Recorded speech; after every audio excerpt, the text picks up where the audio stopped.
Nosotros tenemos dos papeles acá bien interesantes, pero que vamos a comentar con el abogado del expresidente Alejandro Toledo, quien ya está con en nuestros estudios. Muchas gracias por la espera. Tenemos que hacer un corte rapidito y regresamos con esto. Muy bien, el abogado del expresidente Alejandro Toledo está con nosotros. Roberto Su, muchas gracias por aceptar la invitación. Bienvenido. No, gracias a ti, Mávila. Bueno, yo había anunciado dos documentos que quería presentar, compartir con los televidentes que hemos recibido. Ustedes recordarán que en un momento se habló de esta famosa coima o este soborno de 20 millones de dólares que se le habría pagado al expresidente Alejandro Toledo para conseguir el contrato, la licitación de la carretera interoceánica. Y que en esto habrían, digamos, hecho un acuerdo, no solamente Odebrecht, sino también habrían participado las empresas consorciadas, todos para armar una bolsa y poder cumplir con el dinero que se exigía para hacerse de la buena pro. Ahora, eso está en investigación, eso se mantiene por un lado, lo está averiguando la Fiscalía, hay una acusación, ya se ha pedido que el expresidente venga a rendir cuentas sobre el tema y de eso vamos a hablar con su abogado. Sin embargo, queríamos mostrarles dos documentos, uno del año 2012 y otro del año 2015, si mal no me equivoco, 4 de mayo del 2015. Quizá este último pueda ser suficiente para entender. No tiene que ver con la interoceánica exactamente, sino con el tren eléctrico. Este es un acuerdo de distribución de resultados y liquidación del consorcio Tren Eléctrico. Acuerdo de distribución de resultados. Entiéndase cómo nos repartimos lo que ganamos, ¿vale? Entonces, esto era el consorcio Tren Eléctrico que suscriben Constructora, Norberto, Odebrecht, Sociedad Anónima, sucursal del Perú, en adelante CNO y GIM, es decir, Graña y Montero, con Ructal, en Surquillo, en fin, debidamente representada por sus representantes legales, los señores Juan Manuel Lambarri Hierro, de Nacional Peruana, y Hernando Graña Acuña. Entonces, cláusula primera. Mediante escritura pública con fecha 16 de diciembre de 2009, las partes suscribieron el contrato de constitución del consorcio, en virtud del cual se constituyó el consorcio Tren Eléctrico, en adelante contrato de consorcio. Esto ocurrió en el gobierno de Alan García, año 2009, para el expediente técnico y la ejecución de las obras civiles y electromecánicas. Con fecha 24 de septiembre de 2014, el consorcio efectuó la entrega de las obras civiles y electromecánicas de línea. ¿Dónde está la parte más interesante? En la cláusula tercera. Fíjense lo que dice, ¿ah? Dice en el número 2, dice, cláusula tercera, número 1, aprobar la distribución del resultado final del consorcio, cuyo monto asciende a 18.326 millones de nuevos soles, según estipula el documento. En fin, para ponérselos claro, 35 millones de soles y un poco más, 35 millones de soles, ¿no? En este sentido, dice, las partes reconocen que Constructora Odebrecht ha asumido riesgos adicionales. Riesgos adicionales era la palabrita que encubría riesgos adicionales, el tema de la coima pagada a los funcionarios públicos que habían intervenido a favor de Odebrecht y de sus consorciadas, a los que les corresponde su participación en el consorcio. Dice, en ese sentido, considerando que el papel de la constructora Norberto Odebrecht ha sido determinante en la obtención de los resultados del consorcio, asumiendo inclusive riesgos adicionales, corresponde que reciba un mayor porcentaje el de su participación de los resultados al 30 de abril del año 2015, resultando que asciende al importe de, el total eran 39 millones, Odebrecht se quedó con 35 millones. ¿Cuánto recibió Graña y Montero? Casi 4 millones. Lo que llama la atención es que Graña y Montero le ceda a la constructora Norberto Odebrecht parte de sus utilidades, bajo la figura de los riesgos adicionales, que para el caso de la interoceánica, ya se ha dicho, podría encubrir el famoso bolsón para el pago de la coima. Son dos acuerdos los que nos han llegado, uno del año 2012, otro del año 2015, ambos del tren eléctrico, donde realmente la cesión de utilidades es inexplicable. ¿Nos podrían explicar en Graña y Montero a qué se refieren con riesgos adicionales y por qué de los 39 millones ellos se conforman únicamente con casi 4 y le ceden a Norberto Odebrecht 35 millones? ¿Cuáles fueron los extraordinarios riesgos adicionales que corrieron para quedarse con prácticamente todas las utilidades? con todas las utilidades de lo que ganó el consorcio cuando construyó el tren eléctrico. En fin, documentos que llegan y que vale la pena dar a conocer y analizar. Ahora sí, está con nosotros el señor Miguel Su, abogado de Alejandro Toledo. Bienvenido y muchas gracias. Mávila, Miguel se fue, yo soy Roberto. Perdón, Roberto Su, perdóneme. Gracias por estar aquí. No, gracias por tu invitación.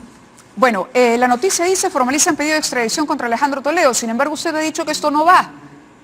Para el Ministerio Público y el Poder Judicial estamos a punto de enviarle el cuadernillo y de traer a Alejandro Toledo. Y usted está cuestionando ese proceso. ¿Por qué?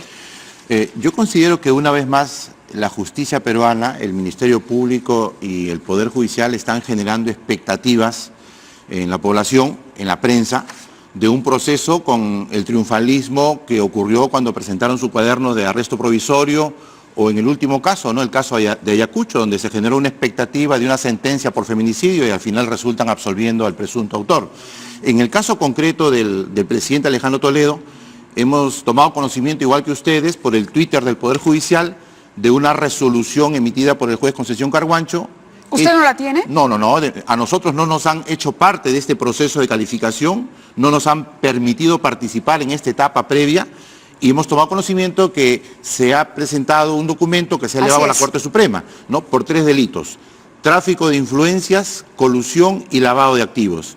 Y yo he sostenido que este cuadernillo de extradición va a ser una pérdida de tiempo en la medida en que el delito de tráfico de influencias está prescrito hace 5 años.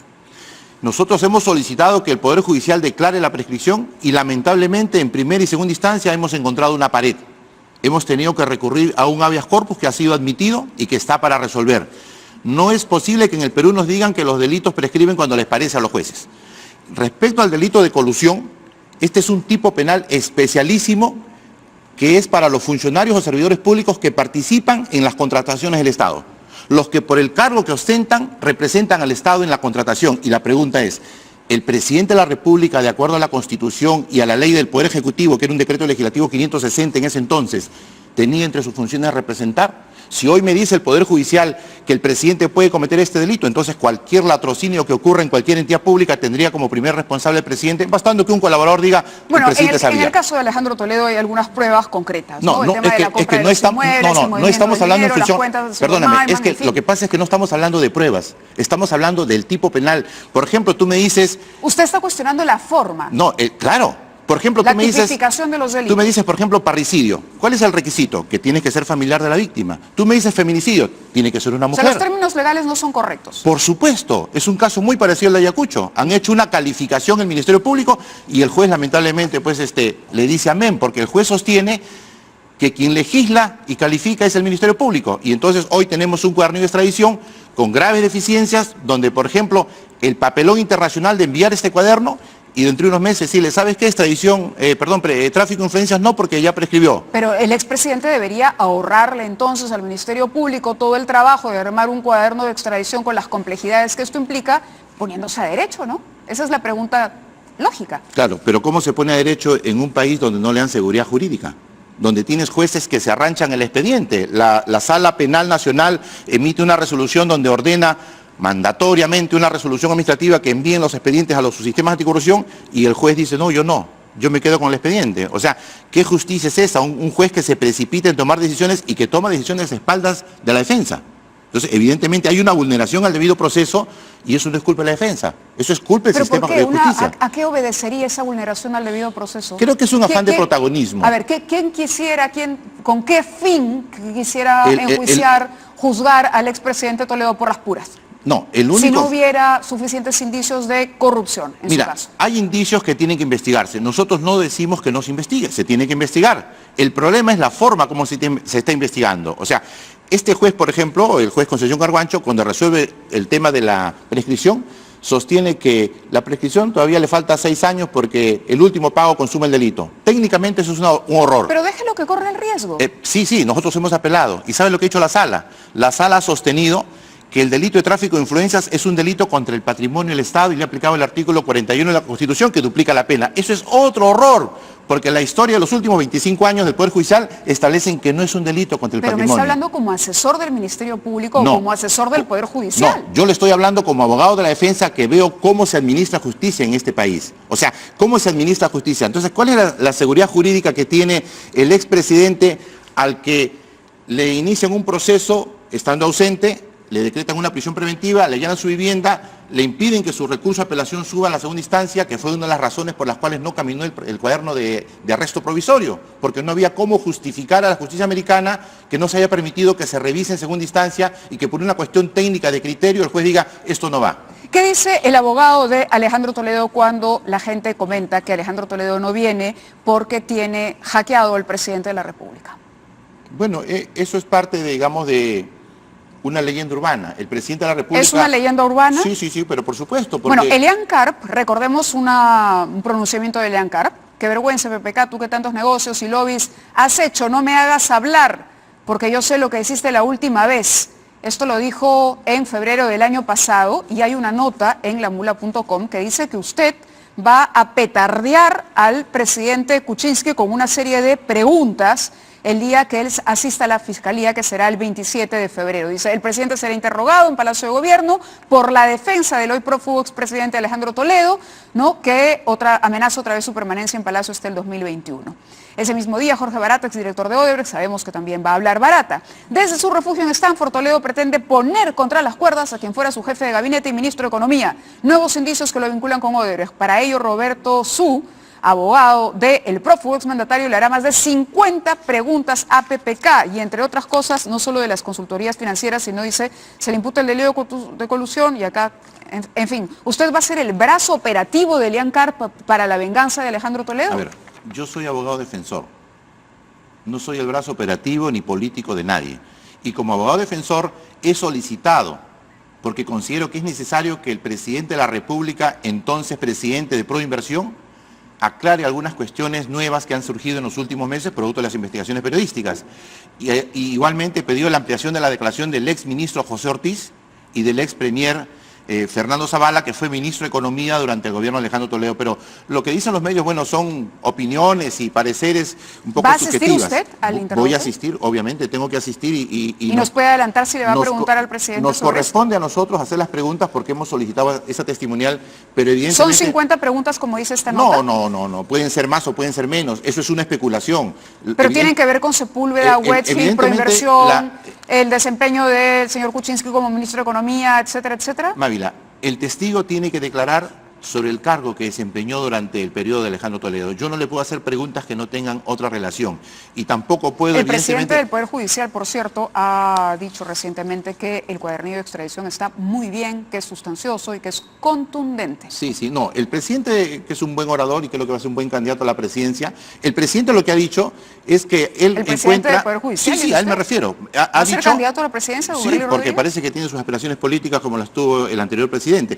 Pero volviendo a la declaración del presidente de la Corte Suprema, él ha sostenido que ha revisado y que le han quedado impresionado las 54 páginas que tiene el documento, pero evidentemente él no se ha pronunciado sobre el tema de fondo. Él no puede opinar, ¿no? Ha hecho simplemente un relato rápido como ha hecho por el caso Pativilca, ¿no? Entonces, pero eso nosotros lo tomamos como un comentario casi periodístico, porque no le corresponde al presidente de la República, perdón, del Poder Judicial, hacer ese tipo de comentarios. Muy bien. Gracias por estar con nosotros, doctor. Tenemos que ir a la pausa. Regresamos. Muy bien, nos vamos esta mañana. No se olviden, ganaron 39 millones de soles y Graña y Montero le cedió a Odebrecht 35. ¿Qué habrá pasado ahí, no? Seguiremos averiguando. Hasta mañana a las 9.